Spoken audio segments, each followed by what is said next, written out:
welcome. I think the changes of the last 10 years have got nothing on what the next 10 years holds for us. So, in a way, talking to you is probably quite appropriate at this point.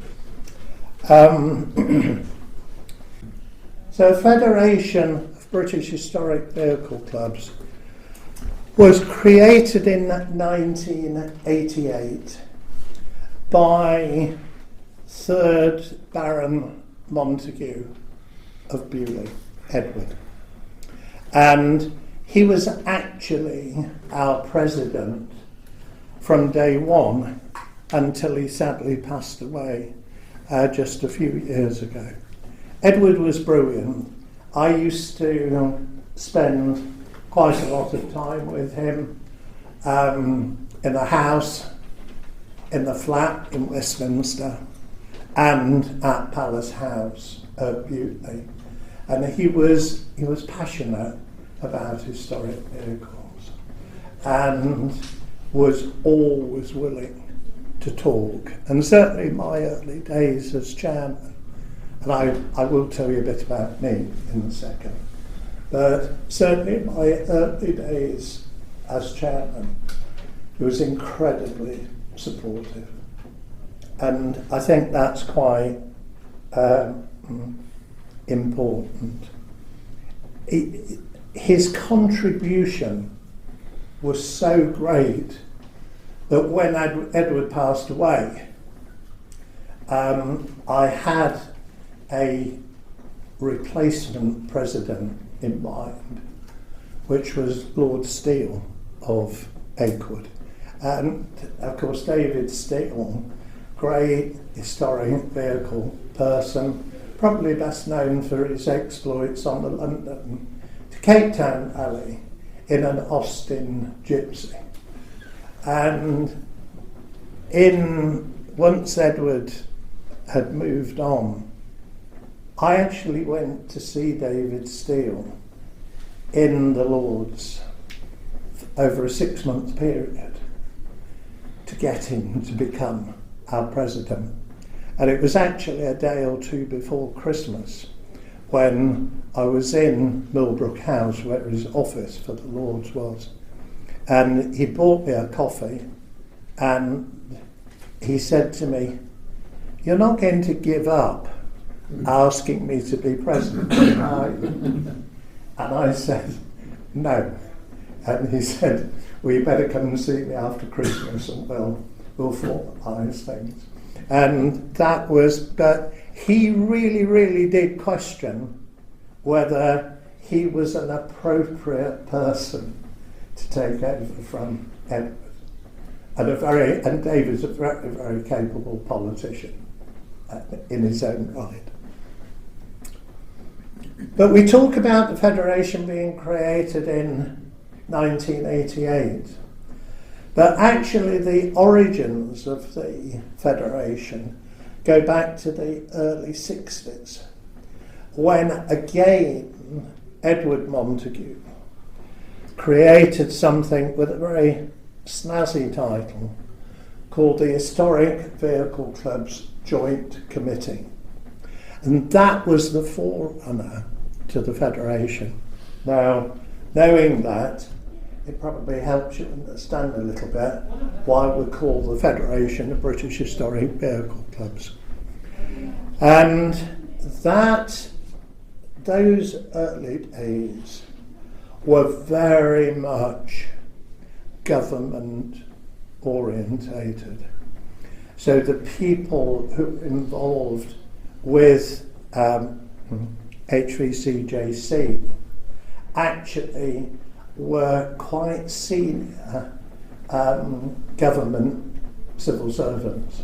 And the early meetings, generally, if you look through the minutes of those meetings, they were all held in Whitehall. And they were all people like permanent secretaries of departments who were involved. So there was there's always been a very, very strong tie to government. And we maintain that to this day. And I'll talk about that in a second or two. But it's important to understand how fundamental the relationship with government is to the Federation. Okay?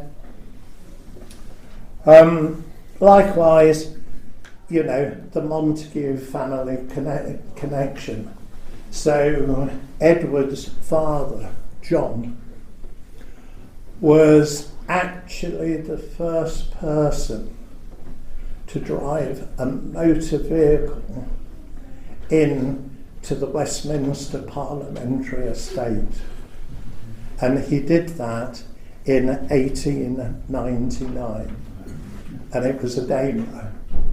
And that was the first time ever that a motor vehicle had taken the place of a horse and carriage going into the parliamentary estate. So all of this Montague family connection is actually quite important. And it faded a bit when Edward died and his son Ralph succeeded him as 4th Baron Montague, because Ralph loves steam locomotives. That's where his passion is. And it's taken us probably about 5 years to get him to the point where he recognises that historic vehicles are all right. And I met him at a do last year, and you know, he strode up to me.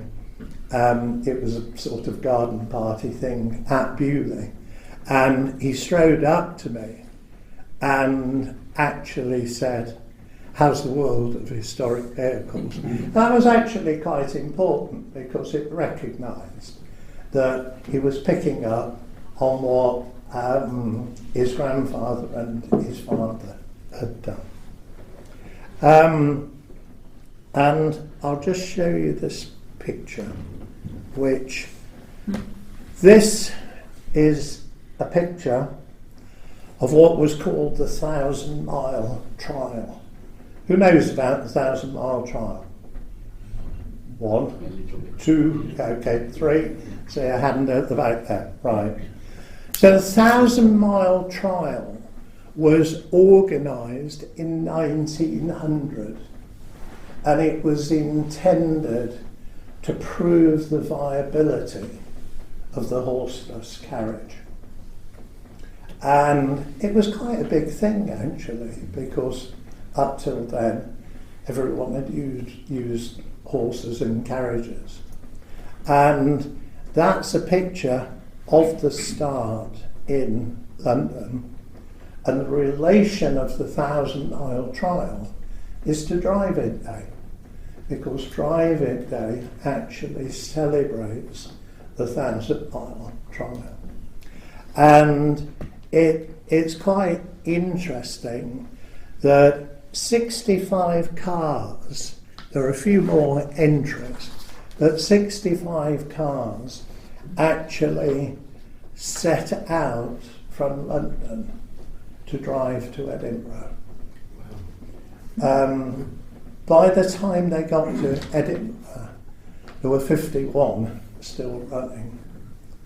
And then they turned round and they came back to London, and there were 35 finishers when they got back to London.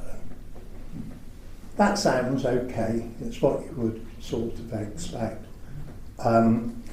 What you won't appreciate is it took them 19 days to do it.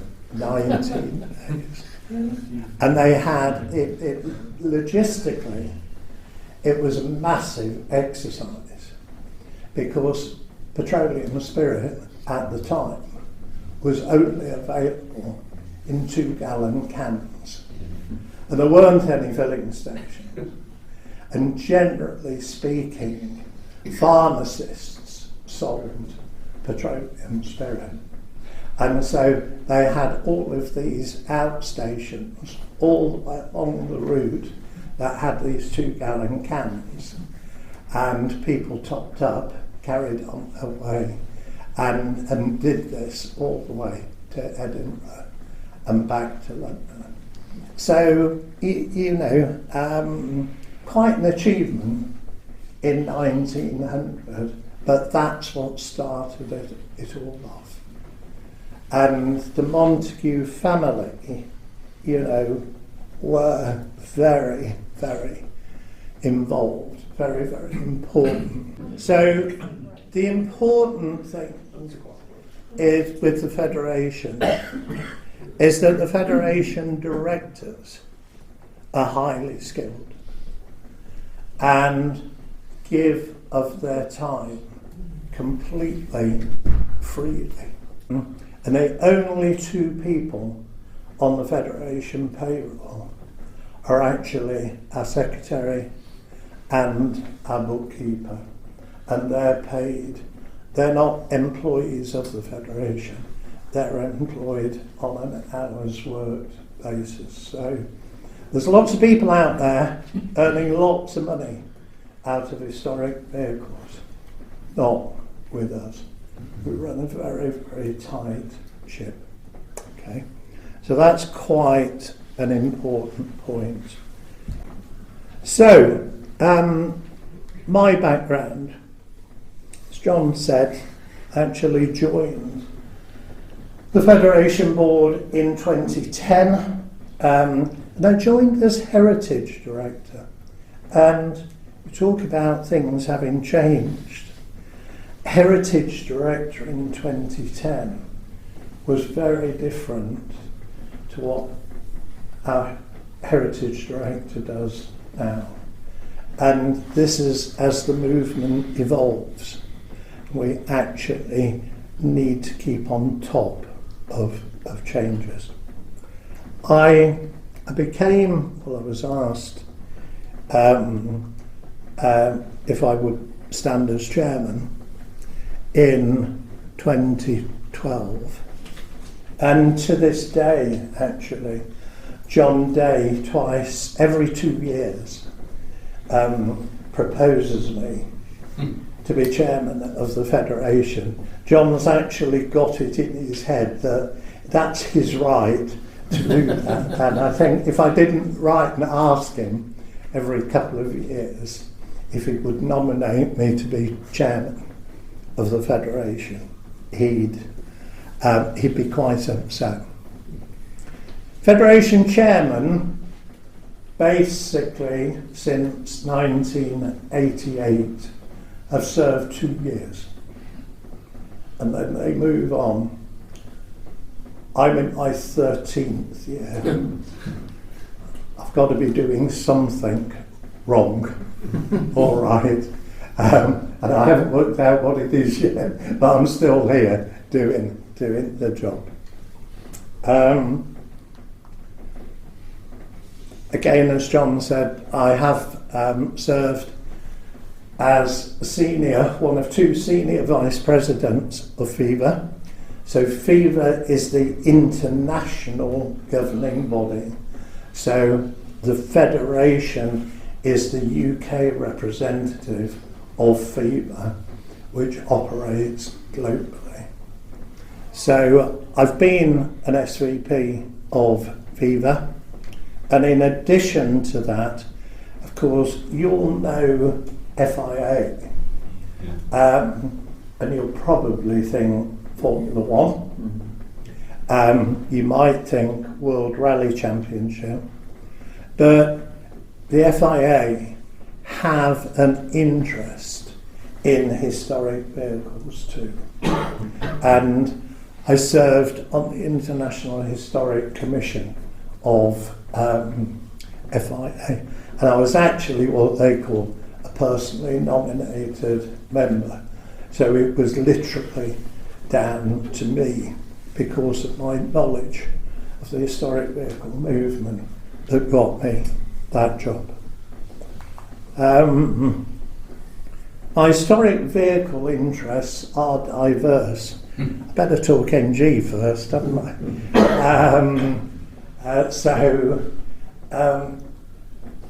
Went through quite a lot of MGs in my early days. My very first car, actually, was an MG 1100, which is quite a rare animal these days. And I wanted a Mini. I was 17 and I wanted a Mini. And my mum and dad thought that was a bit small and something horrible might happen to me, whereas an MG 1100 had got a bit more substance to it. And they were treating me to the car. So basically, I was very grateful for getting, it was Connaught Green and Old English White. It doesn't exist anymore, which is pity, but was a lovely car. I got the Mini after that and satisfied that desire. And then Barbara, my wife, and I, we had MGB GTs. We had a GT actually in Tundra Green, which is quite a rare colour in period. And then we had a couple of MGB GT V8s, which were bought new, and my wife used those. We had a teal blue one and a white one, and I had a YB and an MGF as well.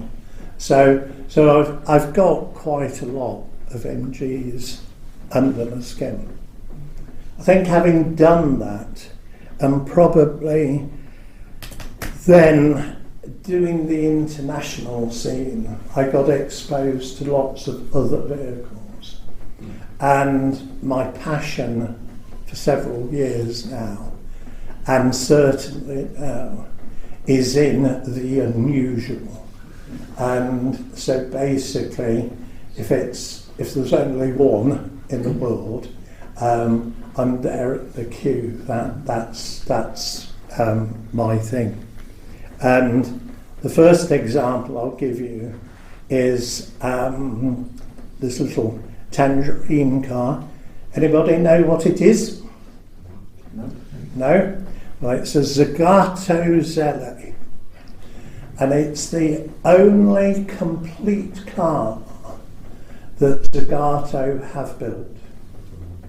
And this car's 1974, and it's got an electric motor.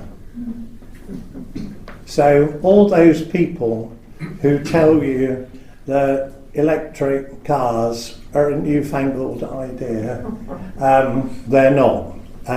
Because that's 74, it's powered by 4 12-volt batteries, and it'll do 40 kilometres on a charge without any problem at all. And the reason Zagato did this was because in the early 70s they'd lost quite a lot of their styling business, and they were it was the time when Ford styled the Capri themselves, Opel styled the Manta, Datsun came along with the 240Z. These were all in-house designs where they didn't go to a styling house to help them. And essentially Zagato were in trouble. And that is what they came up with. I've been invited to take this to France in June for the oldest concours in France that's been running for 102 years. And I've been invited to take it to stir up the French, who are very proud of the fact that the concours d'elegance and the presentation of cars by ladies was very much in vogue in the 20s. and the French have invited me to go and stir it up a bit with a little bit of Italy. That's not the earliest electric vehicle I've got. I've got a 1936 Carter, which I totally restored, actually during COVID, because I knew I was going to get bored, and that was the byproduct of this. But so electric cars have been around a long time. Electric cars, actually, in the New York census in 1900, there were more electric cars in New York than cars powered either by steam or internal combustion engines. So anybody who tells you that the electric car is a new invention doesn't know what they're talking about. The next vehicle on here is French, and this is a Rosengart Suto 6 Superset Coupe. Rosengart took the Austin 7 to France and produced the Austin 7 under license in the 1920s. By the 1930s, Lucien Rosengart had quite a bit of success with manufacturing his cars, and he started to create more stylish cars.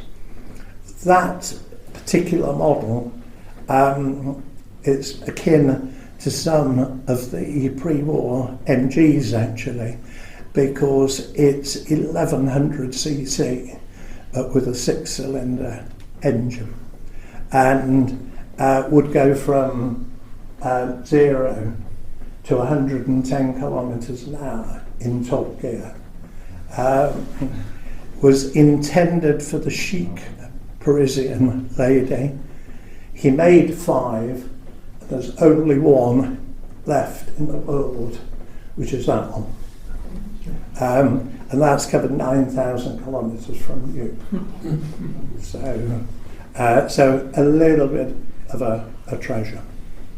And then just to finish off the set, of course, I do these presentations to motorcycle groups as well. So woe betide me if I hadn't got something on 2 wheels in there. And this is actually a Swallow gadabout. So Swallow in the name of the forerunner by William Lyons to the Jaguar. And this it's not technically correct. People say it was the first motor scooter in the UK, because there were things like ABC scooter motors in the 20s. But at the time, when things like Lambrettas and Vespas were coming on the scene, this was a forerunner to Lambrettas and Vespas. That's a 1949 vehicle. So that's a bit about me, and hopefully shows the reason I've got the passion for historic vehicles. Okay? So let's get on to, and I do this all the time, put my glasses down and then can't find them. Let's get on to answering first of your questions, and that is the Federation's work with UK government. And quite simply, this is at the core of everything we do. We invest an awful lot of energy in this work because the legislation committee is a group of 11 people, led by a guy called Lindsay Irvine. Lindsay Irvine is retired from the Royal Air Force, he remains a practicing barrister. He was head of the Royal Air Force legal branch in the rank of Air Vice Marshal, a very, very senior guy, and passionate about his vehicles. He's into his Rileys. When he was posted to places like Cyprus 40 years ago, he took his Riley with him as his everyday car. And he's actually got a Riley RM that he's had for something like 25 years. Oh, very, very passionate. But Lindsay leads a team, as we say there, 11 people. And they're all subject matter experts in one field or another. So when we say 7 core vehicle groups, and this is the first lesson you're going to learn tonight, we don't just talk about historic cars, okay?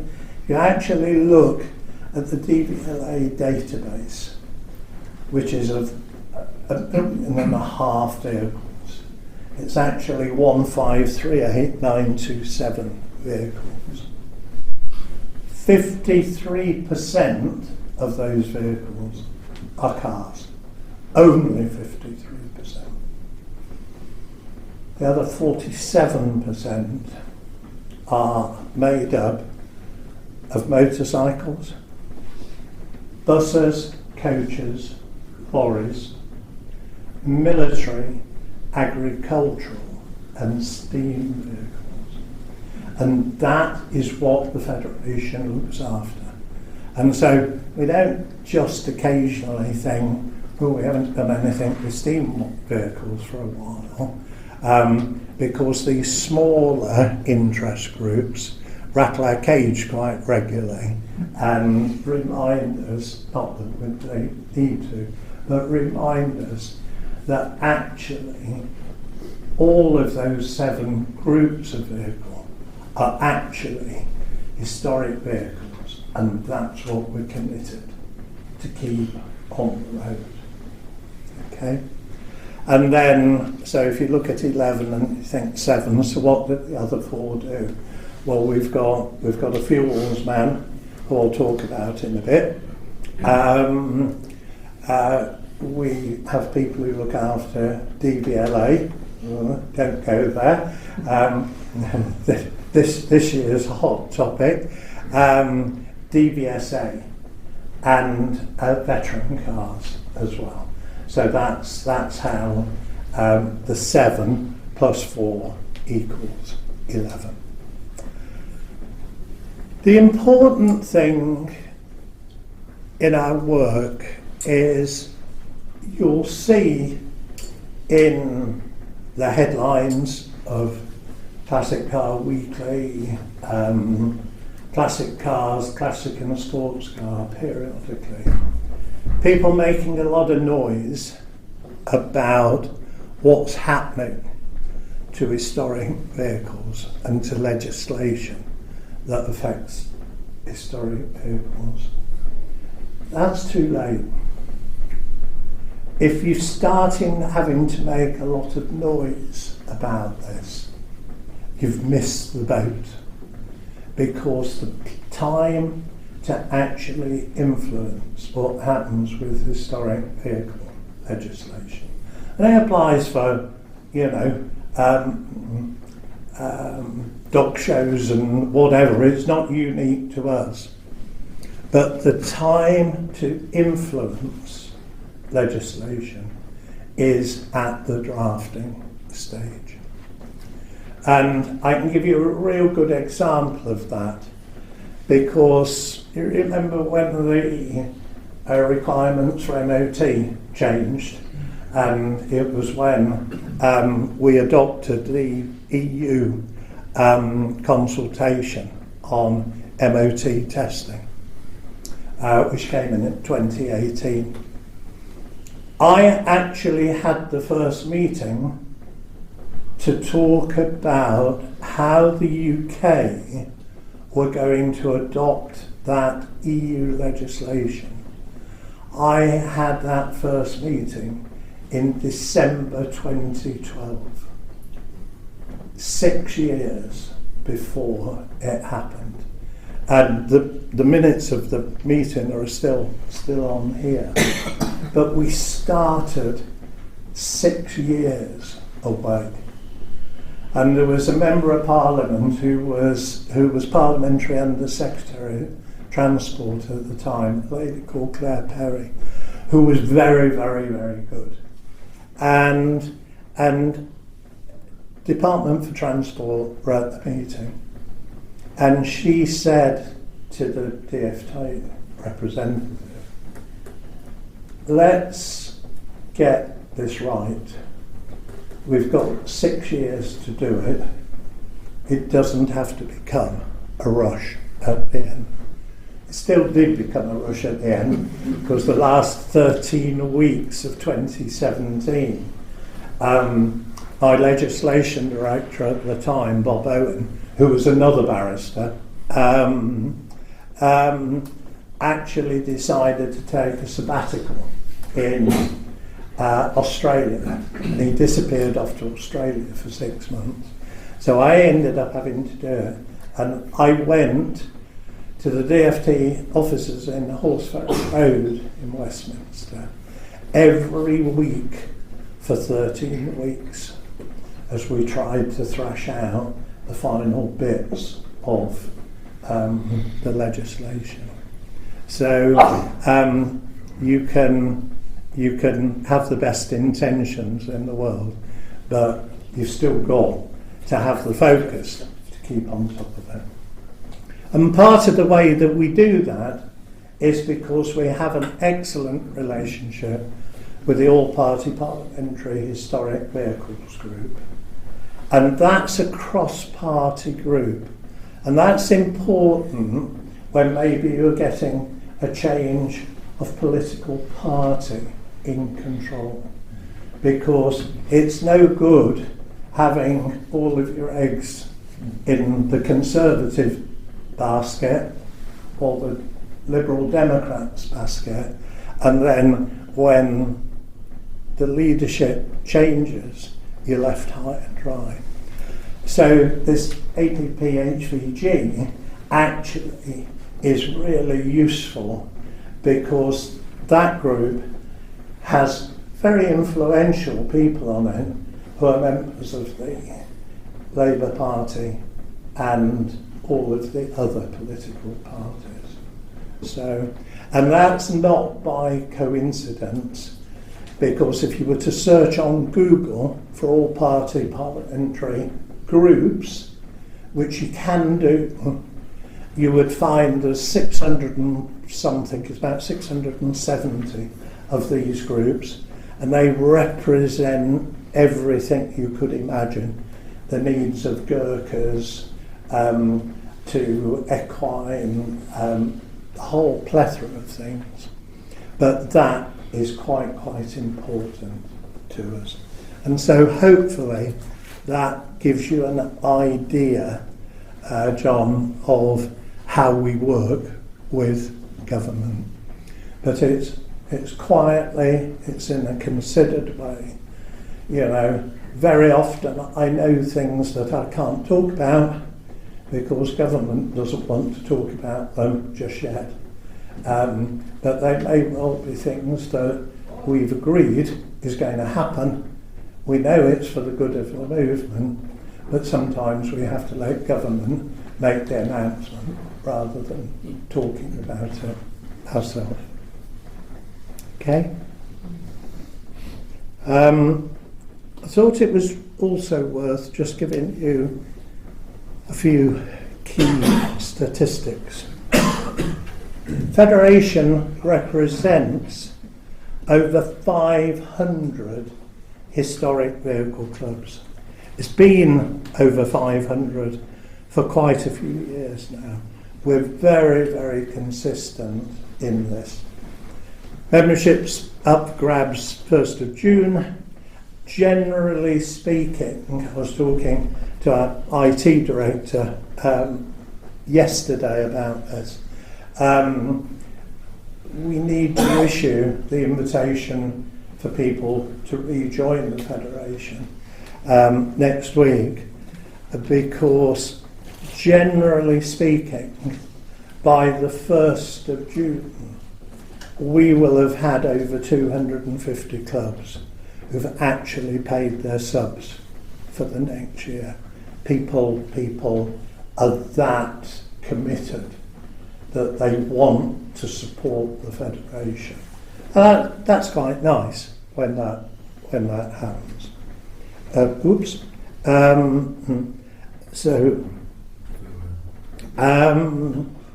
There's 15 museums.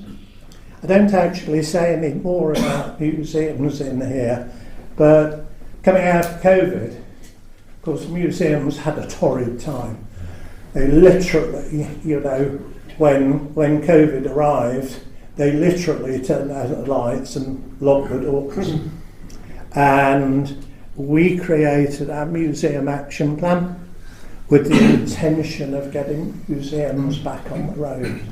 And we've actually have a look on our listing of museums, because what we're now doing is actually identifying museums that welcome clubs for their events. And it can very often be a good way of finding a different venue and actually helping the museum as well. On top of that, we have individual supporters and we have trade supporters. What that top paragraph does, that tops up to 250,000 historic vehicle enthusiasts. That actually makes us globally the second largest federation in the world. There's only North America ahead of us. So it's quite a powerful movement. And North America's got about 450,000, but then number 3 is Germany, and then you go Italy and France, and then it sort of tumbles away from that. But that's how many people we're representing. I told you the number about historic vehicles in the UK. That's not our number, that is DVLA data. And we source that data, we top it up, generally speaking, every year, because getting hold of DVLA data is horribly expensive. And it doesn't tell you a lot. It gives you make and model and a few other key pieces of information. It doesn't give out any personal information, but it's important for us to know that it is 1.5 million vehicles, because all those calculations we do, and you'll get some examples of that later on, all of them relate back to that 1.5 million vehicles. Okay.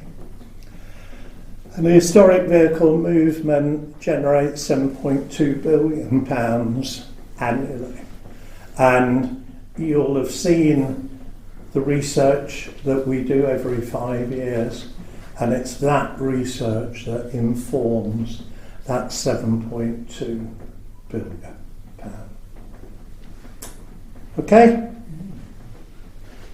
So, let's just talk about research for a sec. So research, this is our research director retired just a couple of months ago, Paul Chasney, and we've got a new gentleman called Hugh Davies, who, as you can see, the spelling of his name is a Welshman, and he also owns, just bought actually, an F-type Magnum. That's his passion, vehicle-wise. The important thing is that we research the movement every 5 years. We've got data back to 1997, and government love that. Government love our data because it's determined on a consistent basis. If you actually look, if you look on the website under research, if you look at the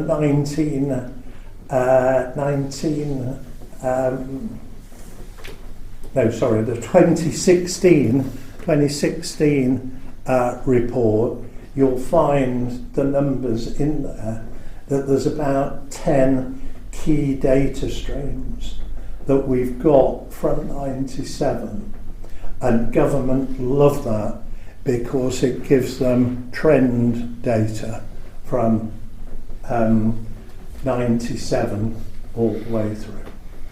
Okay.